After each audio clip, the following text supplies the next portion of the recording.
Hey everyone, welcome back to Commander Attacks. I'm Adam, and this is the Azorius Interesting, Unique, Powerful, Unpopular Commanders Part 2. So originally I said that we were going to do 3 additional commanders, but to kind of shorten this up and tighten it up, I'm just going to do 2. And the first one today is Gregor, Shrewd Magistrate. This is a Universes Within card. This is the Universes Beyond Glenn, the Voice of the Calm for The Walking Dead. You can pick this card up for a few bucks. Right now on EDHREC, this has only 310 decks, ranked number 1,607. So a very unpopular commander, but one that I think is just being overlooked. Maybe it has something to do with the Universes Beyond, I don't know, but no one knows exactly how to build this, so I'm going to tell you the best way to do it. So let's get into it. Okay, so I'm going to start by reading this card. I'm not going to read every card, but I think it's important to understand what we're doing here. So Gregor, Shrewd Magistrate is 1, a white and a blue human advisor. It's got Skulk. This creature can't be blocked by creatures with greater power, and then whenever he deals combat damage to a player, you're going to draw cards equal to its power. So what are we doing here? Well, Skulk is really powerful. However, if the stronger it is, the more things can block it. So if you pump this up and swing in, yes, you're going to draw more cards, but now more things can block it. So my idea with this deck, it's let's pump this up at instant speed after blockers are declared, and that way you're getting more cards and more damage, and the opponent is not able to respond. So a little bit of a salty strategy, but one that I think can really make this deck viable, and it's interesting and different from a lot of stuff that's currently out there. So let's get into our first category today, which is going to be instantly larger. Alright, so our first card here is Sword of the Chosen. It is just a 2-cost artifact. You can tap it at instant speed to give target legendary creature +2/+2. So, what do? You attack, can't be blocked, tap this, now you're getting 3 cards instead of 2. Okay, second we have Startling Development. This is normally considered a removal, so you'd have something like a Galta swinging in for 12. You're going to cast this, put it on Galta, and it's suddenly a 4/4. You can block it and kill it. Just not a particularly good removal, but we're going to repurpose this, and we're going to actually cast it on our own commander, so we get 3 extra cards. Following that, we have Dragon Throne of Tarkir, and we're actually going to put this on a creature that's not Gregor. Hopefully it has something that has a lot of power and toughness, and then when Gregor swings in, he can't be blocked. You tap that creature, and now all of a sudden you're hitting for massive damage. Moving on, we have Blessing. So by itself, this actually doesn't do anything. You're going to put this on Gregor, swing in, and then you can just dump all your white mana into it to pump it up, and again, draw a lot more cards. Now we have Duelist Heritage. So this is an enchantment. It's going to stay on the field. So every time you attack, you get to do this. You get to give something Double Strike. So Double Strike doesn't actually affect the power of the creature. So the Skulk is actually going to stay in play.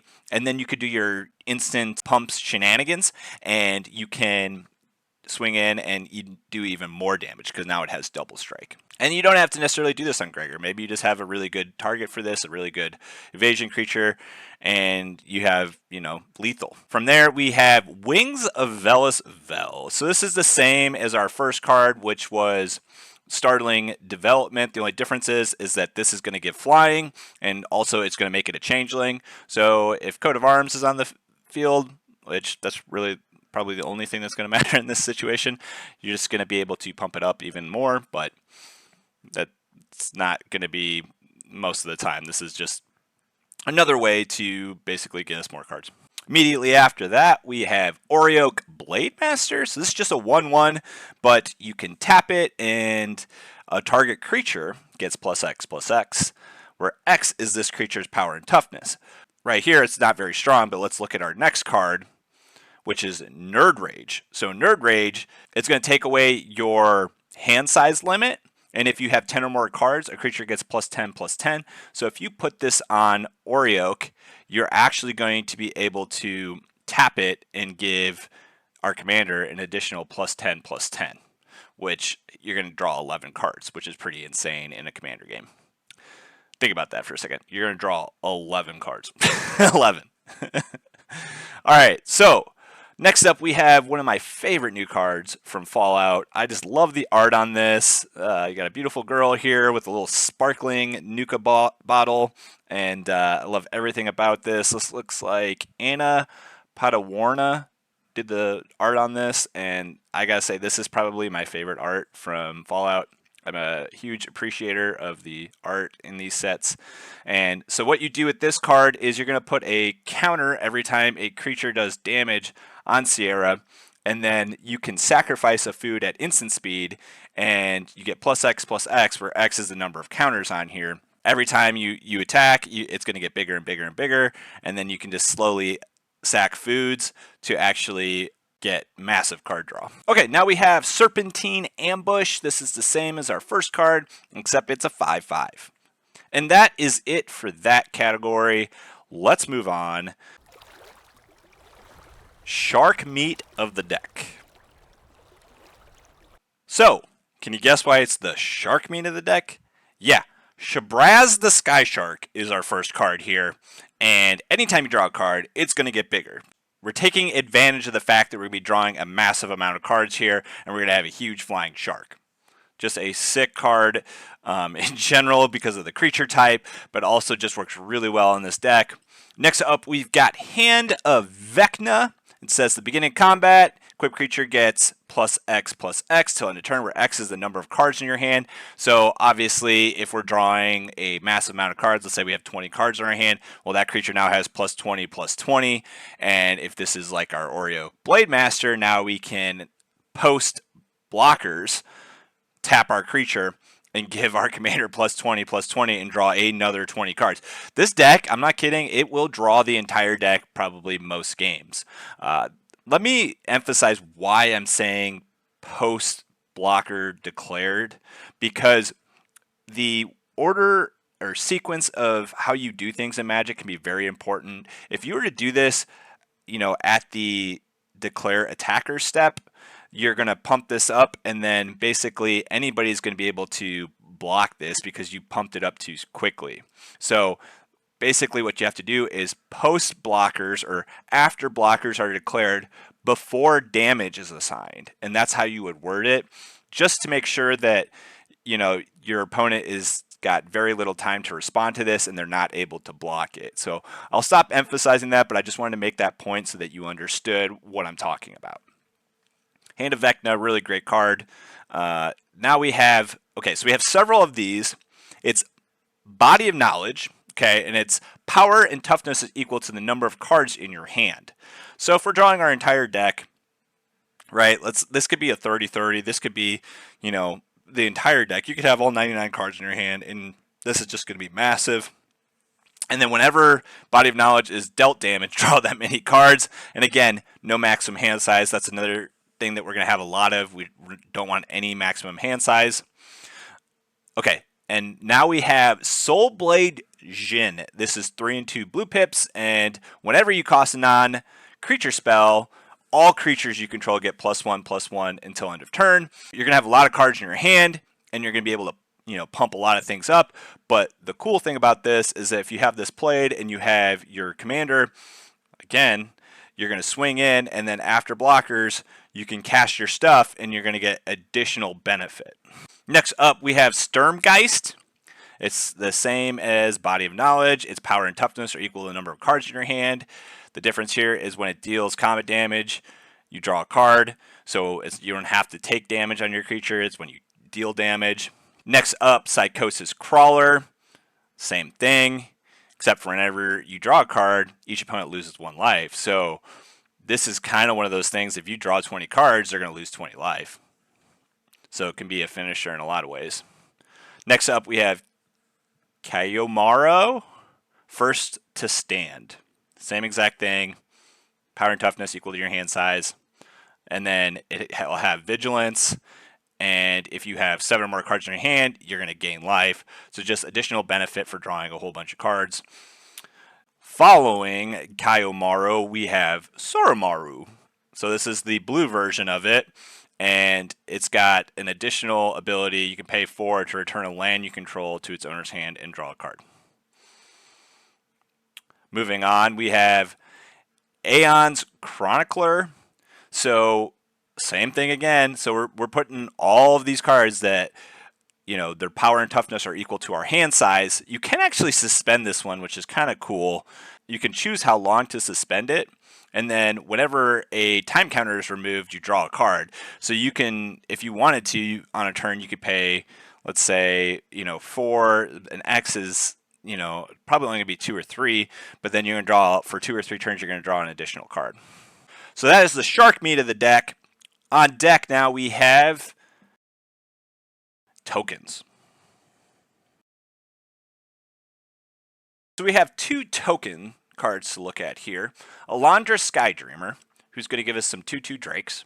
And if we draw a bunch of cards, we have another way to draw cards. It's going to give all those Drakes plus X equal to the number of cards in our hand. So again, we're going to have a massive hand. So I mean, if everything goes right with this deck, you're going to have a massive hand. So you can, this could be a finisher as well as a token generator. Next up is Scasm Skulker. And basically, every time you draw a card, you put a counter on this. And then when it dies, you get a whole bunch of 1/1s. It's just a great value card because you're going to make it bigger over time. And then when somebody removes it, then you get a whole bunch of 1/1s. But it's one of those things, the bigger it gets, the less people want to remove it. And the bigger it gets, the more damage you're going to do. So just a great card in general. It's good for probably any blue deck. And that is it for our tokens. Now we are going to look at everything else. All right, so in our everything else category, we just have 2 cards. We have, first up, Akroma's Will. It's 3 and a white, and this card is just broken. Everybody knows it. It's broken, especially if you have a bunch of creatures. So this is a different form of evasion. You can actually play this before you attack, and you just gain flying. So if somebody doesn't have flying, then you don't have to worry about trying to evade their creatures. You just swing in, and you're going to gain a whole bunch of value. All right, following that, we have Ivory Tower. This is a Diamond in the Rough. It's kind of a rare card. I haven't seen it before. So at the beginning of your upkeep, so at the beginning of your turn, so if you have 20 cards in hand, you're going to subtract 4, so you're going to gain 16 life every turn. It's pretty nuts and just like a really fun card. And those are the 2 everything else cards. Let's move on to our next bit here, which is finishers. All right, next up we have an infamous card in Commander because it's just a salty way to win the game, but it's Approach of the Second Sun. So you play this, and then basically you shuffle it, or don't shuffle it, but you put it down in your deck, and then basically if you play it again, then you win the game. So because we can draw so much, this is going to make it really easy for us to get this out 2 times and just win. So this is a great win con for a deck that doesn't have very many. Next up, we have Teferi's Temporal Pilgrim, and so this card I've played against it so many times. It's just pretty bonkers, the fact that you can put out all these 2/2s and basically all of their cut action. This card's pretty nuts because you can create all these 2/2s, and then every time you draw, they get bigger. You get this out and for a few turns, and it just takes over, and it'll just win you the game. Our last finisher is Ominous Seas. So if you have a really big turn where you draw a bunch of cards, let's say you draw 24 cards, you can remove 8 3 times, and then you would get 3 8/8s. So big stompy octopus, and you'll probably just win the game if people can't remove them. And all we have for Gregor, Shrewd, Magistrate. Let's move on to our next commander, Kastral the Windcrested. So this is a new Bloomburrow commander that just hasn't gotten the attention and popularity that the others in this set have. Currently, it only has 804 decks. It's ranked at number 1089. And we're going to look at creating a bird deck. So birds are pretty famous. There's lots of different bird commanders, and this one may not necessarily be the best, but I think that we can get some extra value out of here. And I think this is the best bird commander that's come out in a long time. So let's look at some of the birds to build this deck with. Let's take a look at our first category, birds. Big surprise, right? So the first one we got here is Aven Mind Sensor. This is going to stop your opponents from searching their libraries. Really good in CEDH, but also a decent card because it's a bird card. And in Casual Commander, it's not terrible either. Next up, we have Ishai Ujtai Dragon Speaker. I'm sure I butchered that. How did I do, guys? Whenever you cast a spell, you put a 1/1 counter on it. Pretty good bird commander in its own right. Now we have Tishar Ancestor's Apostle. This is a great recursion card. A lot of times it's used in recursion combo decks, but really just a good card to get maybe a couple birds back. And Yorion Sky Nomad. So you can't have a deck that contains 20 more than the minimum. It's like a hard rule in Commander, so this can't be a companion. However, this is a great way to bounce a Tishar or blink a Tishar so that you can get something else back out of your library, and for 5 it's a big bodied bird. Next up we have Amphirean Eagle, so just a good anthem effect. Following that we have Menlador Swift Savior, deals combat damage to a player, exile target creature you own, so another blink effect. Next up we have Gwire the Windlord. It costs 2 less if you drew 2 or more cards, so you're an Azorius, that shouldn't be too hard. And it gives your other birds vigilance. And it's a big body, so it's really good in that sense because not a lot of 4/4 birds. And it's a Lord of the Rings card, right? So gotta have one of those in my videos. And moving on, we have Watcher of the Spheres. Creatures with flying cost 1 less every time you play a flying creature, which is going to be all of our birds. This is going to get a temporary little boost to its stat line and a good all-around card. Now we have Aerial Extortionist. When you drop this or it deals damage to a player, you get to exile a non-land card, and for as long as it remains exiled, it can be cast, so you have to cast it from exile. Anytime they do that, you get to draw a card, and a really big-bodied bird and a really good ability for a bird deck. All right, now we have Nesting Dovehawk.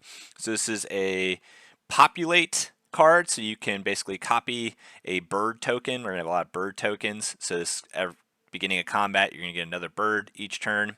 And then whenever it enters the battlefield, this is going to get bigger. So over time, this can really grow to be a massive little bird. Next up, a new card from Thunder Junction, Aven Interrupter. It's flash flying, so you can play this as instant speed. And when it enters, you exile a target spell, it becomes plotted. So basically, it's like a counter, except they can cast it on a future turn. Spells your opponents cast from graveyards or exiles cost 2 more, so you counter that spell, or basically you plot it, and then to play it, they got to pay at least additionally 2. So they got to pay 2 to play it their next turn. It's not just free like most plotted cards.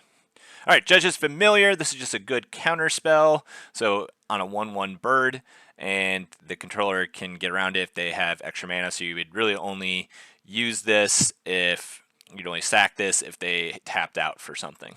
So it prevents them from playing like their biggest spells. Nice little bird. And last but not least, we've got Ledger Shredder. This is probably the best bird you can put in this deck. It's whenever a player casts their second spell each turn, it connives. Well, what is connive? Well, you draw a card and then you discard a card. If it's a non-land card that you discard, you put a 1/1 counter on this, so you're rummaging. If you let this thing go for a few turns, it gets monstrous and becomes a real issue that your opponents really have to deal with, and they don't want to spend a premium removal on a 2-cost creature, but this kind of forces it. Just an all-around great card. And that is it for the birds category. Let's move on to our next category. More birds! The first card in this category is Murmuration. It's a 5-cost enchantment, and each bird gets +1/+1 and has vigilance. And then you get to, for each spell you cast, so kind of like a storm thing, you get a 1/2 bird named Stormcrow. So you get a bunch of Stormcrows. Really cool. And next up we have Perched Protection. This is a great new Bloomburrow card. It's a 6-cost instant, so very expensive, and you gift an extra turn. So you're like, wait, that's not good. Why would I want to gift an extra turn? Well, listen to this. You get to create 4 2/2 birds, and then you get to phase all your stuff out. Your life can't change. You have protection from everything, but then you do have to exile this at the end, so you only get to cast it for 1 time in a game. this actually comes in really handy because it gives you 8 damage. If you have an Anthem effect, you know, it's going to be even more than that. It's going to be 12 damage. This is also a great card. Let's say there's 3 people left in the game. This person has 8 life, but a great board state. This person has 10 life, right? This person's able to do 5 points of damage. They don't know what you have. You then play Perch Protection, right? They do 5 damage. They have 5 left, and basically you're going to phase out. They're going to get another turn, so they can either choose not to swing at this person and waste their turn, or they're going to take this person out. Then when it's going to come to you because you phased out and your life can't change, and then you can kind of win the game. So that's like the best case scenario.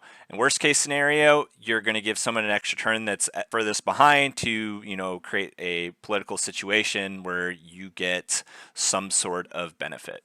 So great, interesting card from Bloomburrow. Next up, we have Emiria Angel. It's 2 and 2 white. It's got a landfall trigger that lets you create a bird. And next up, we got Migratory Route. It just lets you create 4 birds. So it just lets you flood the board with a bunch of birds. All right, following that, we have Murmuring Mystic. This just every time you cast the instant sorcery, you get a bird. And that is the end for more birds. Let's look at now new birds. Every category here is birds, I know. All right, here we go. First up, the new bird from Bloomburrow that I like is Jackdaw Savior. It's flying, and whenever it or another creature you control dies, you get to return another creature card with lesser mana value from your graveyard to the battlefield. So this is just a cool little balanced recursion piece. Really good card. Next up, we have Life Creed Duo. Whenever another creature you control enters, you gain 1 life. Salvation Swan. This is just a great blink ability. Every time you play this or another bird, you get to blink something, and that's going to be really valuable, and it's a 3/3 body on a 4. Great card. This one, Strike Force. If you can pump this up, it's great because it's got double strike, vigilance, just a really good, you know, card to pump up. Next up, we have a clone. It is Mockingbird, and then you can clone whatever you. It has to be mana value equal to X. So if there's a 5 cost creature, you got to pay 6. So this is a cool bird clone. Next up, we have Plumecreed Escort. It's got flash, and then it gives something hexproof. So this is a really good protection spell in this deck, and also gives you a bird. And that is it for the new bird section. Let's move on to everything else. Now we have Door of Destinies. This is a great Anthem effect. There's not a lot of Anthem effects for birds, but if you have Murmuring Mystic, this is really good. You play Door of Destinies, you play Murmuring Mystic, and then you choose Instant, and so every time you cast an instant, you're going to get a bird, and then you're also going to get a counter on Door of Destinies, which is going to make your birds bigger. So it's a really good all-around card and really good combo piece. Next up, we have Soul Catcher's Airy. It's 1 and a white, and whenever you put a bird into the graveyard, you're going to put a feather on this, and then for every feather on this, so a lot like Door of Destiny, is just bird specific. Reckless Anchorage. This is a new land. It creates a 2/3 bird. You tap it for 3. Really good in a control strategy, and you're probably going to have a lot of control pieces in this deck. And maps are always good. And that is it for everything else. Our last category today is Dash of Salt. So our Dash of Salt, these salty cards, the first one is Dovescape. This is really salty. Whenever a player plays a non-creature spell, counter that spell. So just a 6 cost enchantment that just sticks on the board and just counters everything that your opponent is trying to play. And then whenever they play it, they're going to get a bird based on the mana cost of that spell that gets countered. So they could play some big stuff and get a whole bunch of birds, but basically this forces everybody to play birds, which is kind of fun. Next up is Allrun's Epiphany. It lets you take an extra turn, and it gives you some extra birds, so not bad. You can foretell it, so you can make it a little bit cheaper. 6 is a lot easier than 7 in Commander, I think. And then our next two are Propaganda and Ghostly Prison. So because you're playing birds, you're not going to have a lot of defense for really big stompy creatures. So you need something to kind of prevent your opponents from just taking you out. Ghostly Prison and Propaganda both force them to pay to attack you. So I like both these in this deck. I would highly recommend it, but it can be a bit salty. If you got both these on the field, then for each creature an opponent wants to attack you with, they got to pay 4. No one's gonna be able to attack you. So, and that's gonna be kind of frustrating. But really, having one of these on the board is great for this deck. And that is Kastral. I hope you guys liked this content. Thanks for checking it out. I hope this video was a little bit tighter than the last one. Check out my other stuff and like and subscribe. Catch you in the next one.